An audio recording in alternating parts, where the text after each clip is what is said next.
Então, galera, que a graça e a paz do nosso Deus esteja com cada um de vocês.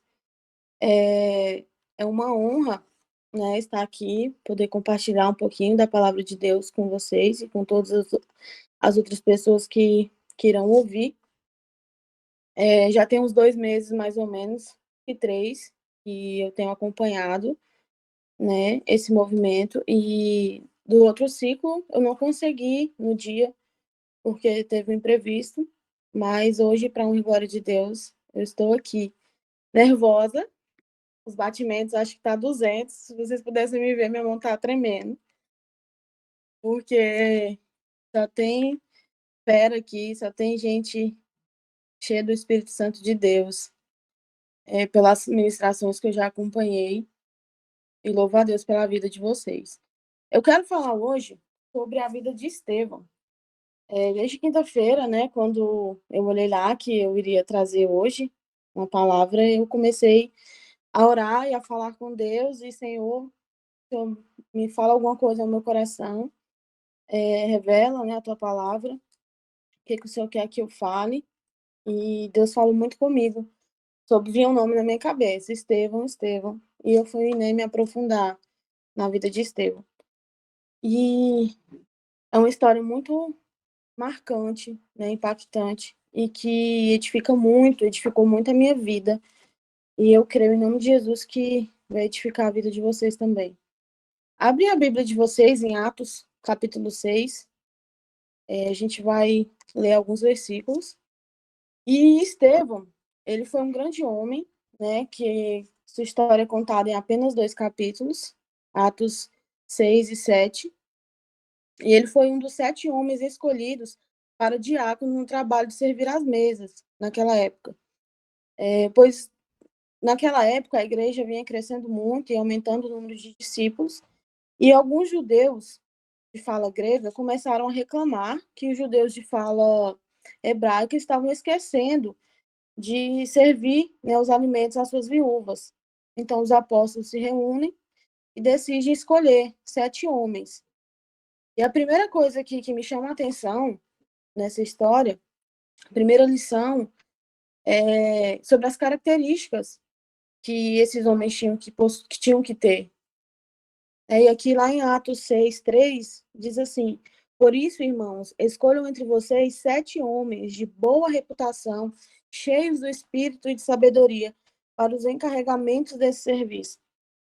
E assim, né, dentro dessa lição, nós não podemos, que eu aprendo com essa história, primeiro que nós não podemos servir a Deus de qualquer jeito, né? E muitos vezes vão se perguntar, mas para servir comida precisa ter boa reputação, precisa ser cheio do Espírito Santo de sabedoria, né? E Jesus, ele vai nos responder que sim, porque nós não podemos fazer a obra do Senhor, não importa qual é a nossa função, de qualquer maneira, de qualquer jeito, né? E eu começo a olhar nos dias de hoje, eu falo assim por exemplos próximos da minha igreja local e a gente observa, principalmente na internet, pessoas despreparadas espiritualmente, pessoas que não têm uma vida com Deus, pessoas que estão ali, né, com interesse próprio.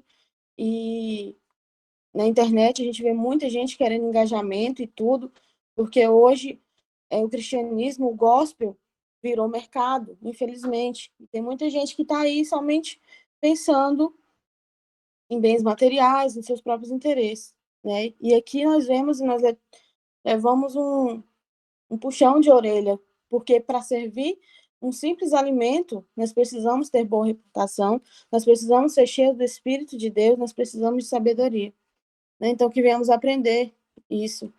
Nós precisamos nos preparar, buscar mais de Deus para qualquer função, para qualquer coisa que nós vamos fazer para o Senhor. E seguindo a história de Estevão, a segunda lição que eu aprendo é que nós precisamos sair da nossa zona de conforto, né? Estevão, ele foi chamado para servir mesas, para ajudar ali com os discípulos, com as viúvas, só porque Estevão, ele vai além, né? A Bíblia diz que Estevão, ele começa a, a falar de Jesus, ele começa a acontecer milagres, né? Ele começa a dar sinais sobre Jesus.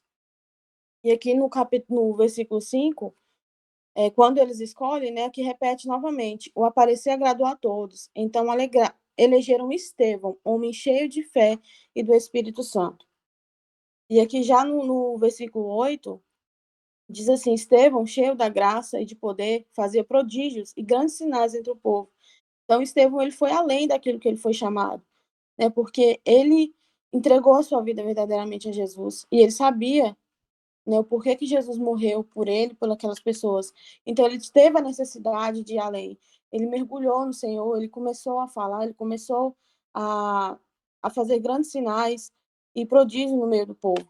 E o que que aconteceu? Isso fez com que algumas pessoas da sinagoga, alguns chefes, se levantassem contra ele, né. E todas as vezes que nós saímos da nossa zona de conforto, nós incomodamos o inferno, né. Às vezes muitas pessoas vão se levantar contra, até dentro da nossa igreja, e já aconteceu comigo, já aconteceu com pessoas próximas, e sempre vai ser assim, mas isso não fez com que ele parasse, né. A entrega de Estevão no reino de Deus, eh, ela causou, né, essa ira em várias pessoas. E só porque a Bíblia conta que quando essas pessoas chegavam diante de Estevão, a sabedoria que ele tinha, o espírito, ele era tão cheio do Espírito Santo e de sabedoria que eles não conseguiam nem discutir com ele. E aí então o que que eles fazem? Eles chamam pessoas, né, para que acusem Estevão de blasfêmia, né, e assim eles levam preso para o sinédrio. E aqui já no versículo 15, ele diz assim: "Todos que estavam sentados no sinédrio, fitando os olhos em Estevão, viram o seu rosto como se fosse o rosto de um anjo". Então, olha como Jesus era presente na vida de Estevão, né, mesmo eles querendo o acusar, mesmo eles dizendo que ele estava blasfemando, eles olhavam para Estevão e eles viam o seu rosto, a figura de um anjo. E eu fico aqui imaginando essa cena, né, e algo assim que inimaginável, na verdade. E só que a Bíblia relata mais à frente que quando o sumo sacerdote, ele chama Estevão, então ele pergunta, né, para ele se aquelas acusações eram realmente verdade. E Estevão, ele começa então ali, se a gente for acompanhar a palavra aí durante o capítulo 7, que é um pouquinho longo, mas depois, quem tiver curiosidade de estar lendo, Estevão, ele começa a declarar, né, um discurso poderoso, contando assim tudo o que Deus havia feito, né, para o povo, desde Abraão até, eh, Salomão, quando levanta o templo. E isso faz com que aquelas pessoas fiquem mais furiosas com Estevão. E a palavra de Deus segue dizendo, né, que quando ele termina o discurso, ele meio que acusa aquelas pessoas, né, eles falam assim que eles são incircuncisos, foram eles que crucificaram Jesus. Estevão em nenhum momento ele dá para trás na sua fé, em nenhum momento o medo de acontecer alguma coisa com ele deixou com que ele negasse Jesus, que ele negasse a sua fé. E aqui, a partir já no capítulo 7, lá no versículo 54, diz assim: "Ao ouvirem isto, ficaram com o coração cheio de raiva e rangiam os dentes contra ele.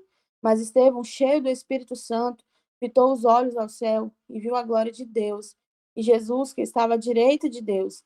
Então disse: Eis que vejo os céus abertos e o Filho do homem em pé à direita de Deus". E segue dizendo aqui no 57: "Eles, porém, gritando bem alto, tamparam os ouvidos e, unânimes, avançaram contra ele, e, expulsando da cidade, o apedrejaram. As testemunhas deixaram as capas deles aos pés de um jovem chamado Saulo. E, enquanto o apedrejavam, Estevão orava, dizendo: Senhor Jesus, recebe o meu espírito. Então, ajoelhando-se, gritou bem alto: Senhor, não os condenes por causa deste pecado. E depois que ele disse isso, morreu". Então olha que forte, né, como a glória de Deus estava sobre a vida de Estevão. E a terceira lição que eu tiro, né, da história desse homem, Eu acredito que Estevão, não pesquisei, mas, assim, por alto, eu acho que ele tinha entre na casa dos 20, dos 30 anos. O amor que ele tinha por Jesus e a confiança que ele tinha em Jesus. Cara, mesmo ele sendo apedrejado, mesmo ele sendo acusado, sabe, ele em nenhum momento ele reclamou, em nenhum momento ele falou: "Jesus, por que está acontecendo isso comigo? A única coisa que eu fiz foi falar do seu amor, foi fazer o vídeo do Senhor, foi fazer a tua vontade". Em nenhum momento ele reclama. Pelo contrário, ele fala para o Senhor: "Jesus, recebe o meu espírito", porque ele tinha convicção de para onde ele estava indo, né, ele tinha convicção de que dali ele ia partir pra glória e seria um lugar muito melhor. Ele tinha convicção da sua fé e de quem era Jesus. Então isso é muito lindo da gente ler, da gente, imaginar, né. E será que o nosso amor por Jesus é o suficiente? Será que está sendo suficiente nas nossas vidas para a gente se doar, para a gente fazer o vídeo do Senhor? Aí eu me peguei me perguntando, talvez você possa se perguntar nesse momento: será que a gente realmente ama Jesus? Sabe, a gente vive num país onde a gente tem liberdade para falar de Jesus, a gente tem liberdade, para crer em Jesus, e muitas vezes a gente faz tão pouco, sabe. Será que se a gente chegasse, assim, num lugar que falasse: "Ou você nega Jesus ou você vai morrer", será que a gente continuaria afirmando a nossa fé em Jesus? Ou a gente negaria o Senhor por medo? Será que a gente crê o suficiente em Jesus? Porque eu me assim, às vezes a gente é tão apegado a esse mundo, às coisas desse mundo, que parece que a gente não crê.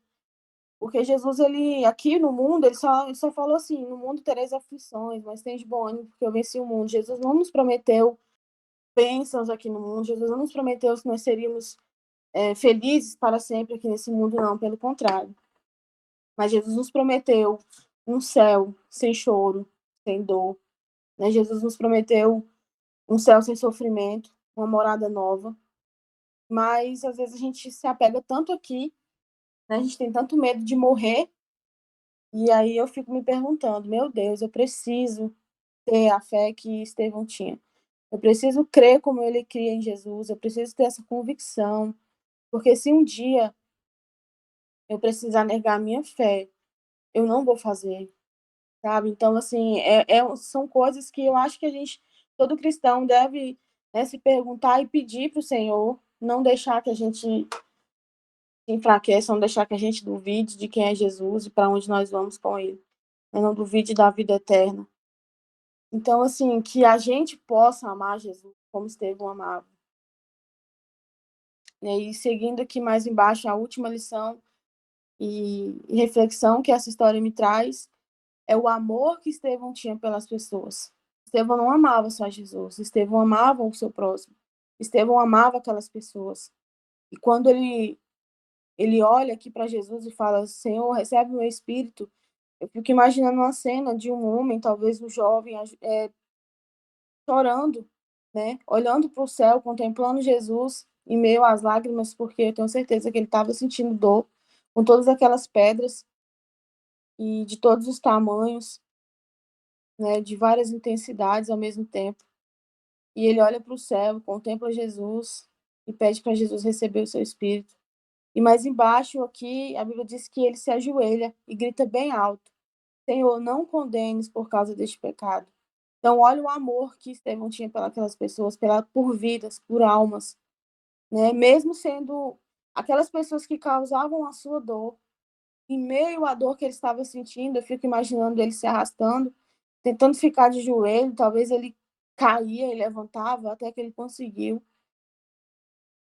né, e ele grita, tirando ali a sua última força para pedir que o Senhor não condene aquelas pessoas. Então isso é um amor, isso é o amor que ele tinha por Jesus, é o amor que ele tinha pelas pessoas, e é esse amor que nós devemos ter, né, por Jesus, por vidas, por almas. Às vezes nós fazemos muito pouco, sabe, às vezes tem pessoas da nossa família, no meio dos nossos amigos, que a gente nem tem orado o suficiente, que a gente não tem, clamado o suficiente por essas vidas, a gente não tem feito o suficiente, e muitas vezes se a gente não faz pelos próximos, como que a gente vai querer fazer pelos que estão longe, pelos aqueles que a gente não conhece? Né? A palavra do Senhor disse: nós não conseguimos amar o próximo a quem nós vemos, como nós vamos amar o Senhor? Então, assim, que a gente venha refletir, né, sobre a vida de Estevão, sobre o amor de Estevão por Jesus, o amor dele pelas pessoas, e que a gente possa buscar no Senhor isso para as nossas vidas.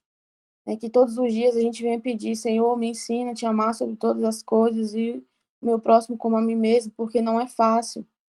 Não é fácil a gente amar, não é fácil a gente amar nem quem faz coisas boas para a gente, imagine quem está te jogando uma pedra, sabe? Eu me perguntei aqui, refletindo mais cedo sobre a palavra, Jesus, que difícil. Não adianta a gente ser hipócrita e falar que é fácil amar as pessoas que, talvez amar os nossos amigos, a nossa família, amar quem nós conhecemos, ou alguém que fez alguma coisa boa pra gente é fácil, sabe? Mas amar quem te feriu, amar, aquelas pessoas que feriram, pessoas que você gosta, amar quem te faz o mal, não é fácil. Só Jesus pode fazer isso por nós. Só o Senhor pode transformar o nosso coração ao ponto de nós amarmos o nosso próximo, independente de quem ele seja. E é isso que a gente tem que fazer. E nós vivemos num mundo onde o amor se esfriou. Nós estamos num mundo onde o contato diminuiu, né, onde a correria do dia a dia tem aumentado e tem sobrado pouco tempo para as pessoas, tem sobrado pouco tempo para aquilo que realmente importa. E nós devemos colocar o Senhor em primeiro lugar nas nossas vidas. Sabe? Nós devemos ser como Estevão. E eu lembro também da história de José, que não importa onde Jesus colocava José, ele sempre colocava o Senhor em primeiro lugar. Ele sempre colocava as pessoas em primeiro lugar. E aonde ele estava, ele era o exemplo de. Na prisão, ele era o melhor preso. Tanto é que ele tinha a chave da prisão na mão. Então, aonde ele ia, né, a glória de Deus era manifestada. E que assim seja na nossa vida. Que por onde nós formos, por onde nós passarmos, nós venhamos contemplar a glória de Deus e que as pessoas venham contemplar através das nossas vidas. E que o Senhor possa falar aos nossos corações através da sua palavra, né? Que possa gravar essa palavra no nosso coração, nos nossos pensamentos, em nome de Jesus. Amém.